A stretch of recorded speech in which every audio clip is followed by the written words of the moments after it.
Agen Allwedd Cave Incident.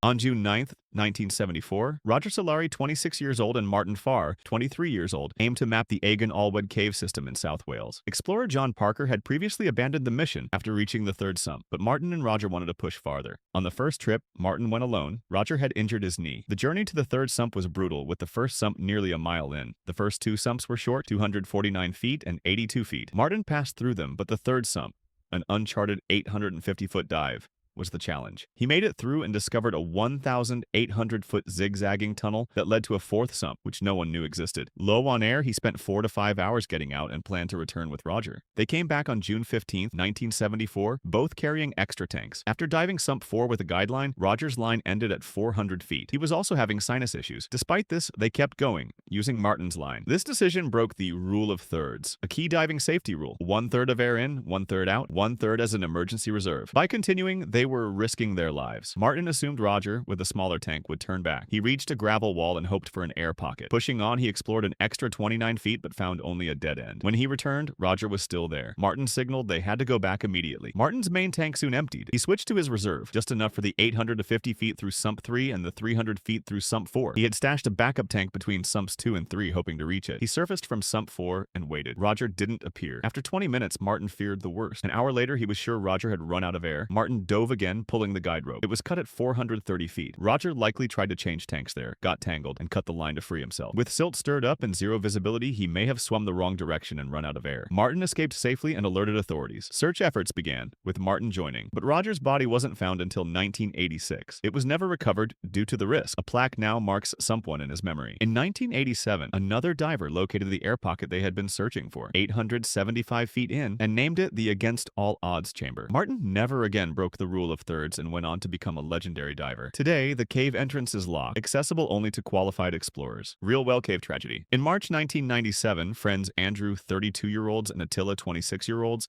set out to explore Real Well, a cave in Tennessee known for its 160-foot entrance pit and a powerful waterfall. Though experienced, Andrew underestimated the danger. Attila, newer to caving with just 5 previous trips, was eager but unprepared. Despite light rain and loud rushing water, they left their wetsuits in the car. Attila also forgot his helmet. The rope was rigged directly in the waterfall's path. Andrew descended first, chilled by the icy water. By the time Attila reached the bottom, he was shaking with cold. After just 30 minutes of exploring, Attila said he couldn't continue. He hastily rigged his ascent using a commercial harness, a hand TI chest harness, a PZL ascender, and 6 non-locking carabiners, an unsafe setup. His cow's tail was too long, and the shunt failed to grip the wet rope. Halfway up, the carabiners failed. Attila was left dangling from the cow's tail, unable to reach his ascender. He shouted, but the waterfall drowned out his voice. Andrew climbed up to help and found Attila nearly unconscious from hypothermia. Andrew attempted a pick-off rescue maneuver, but his numb fingers couldn't manage the task. He then tried climbing with Attila attached, but after just 15 feet, the weight overwhelmed him. Both men were stuck. Andrew managed to swing to a ledge and unclip, collapsing from exhaustion. Hours later, he awoke, stiff and disoriented,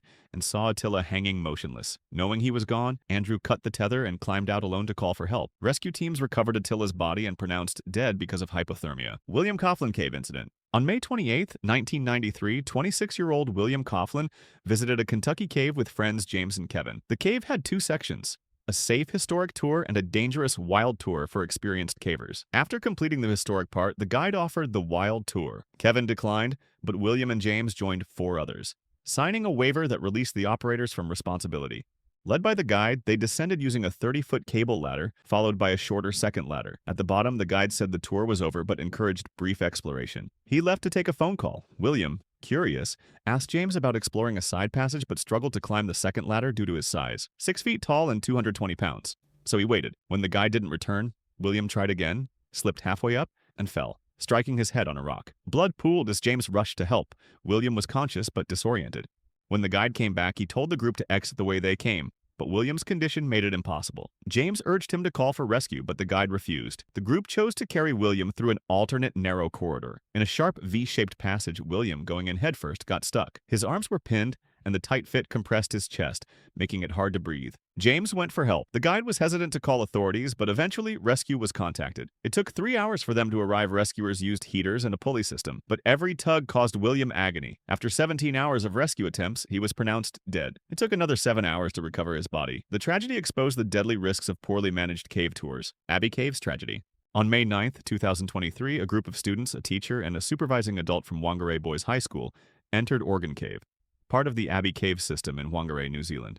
Despite thunderstorm warnings and forecasted heavy rain, the school approved the trip, expecting storms to arrive later in the day. The day before, May 8th, another group had completed the same trip without issue. Encouraged by that, the school moved forward, even after some concerned parents, including Alicia Toki, mother of Karnan Toki, emailed asking if it was safe. The school reassured them, stating the caves would be cleared by 1:30 p.m., before any serious rain. On the morning of May 9th, the group arrived at 9 a.m., suited up in helmets, overalls, headlamps, and gumboots.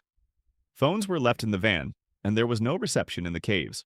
About 30 minutes later, they entered Agen Cave, unaware that outside, torrential rain was flooding Whangarei far earlier than forecasted roads turned to rivers, and floodwaters rose fast. Inside, the students followed a shallow stream through the limestone cave. About 150 meters in, they paused under a glowworm-lit ceiling. Suddenly, water began rising rapidly. The entrance was gone, swallowed by floodwater.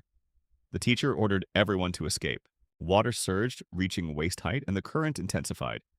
The group linked arms, but Karnan stood directly in the path of the strongest current. A deep hole had formed beneath him, turning into a deadly vortex.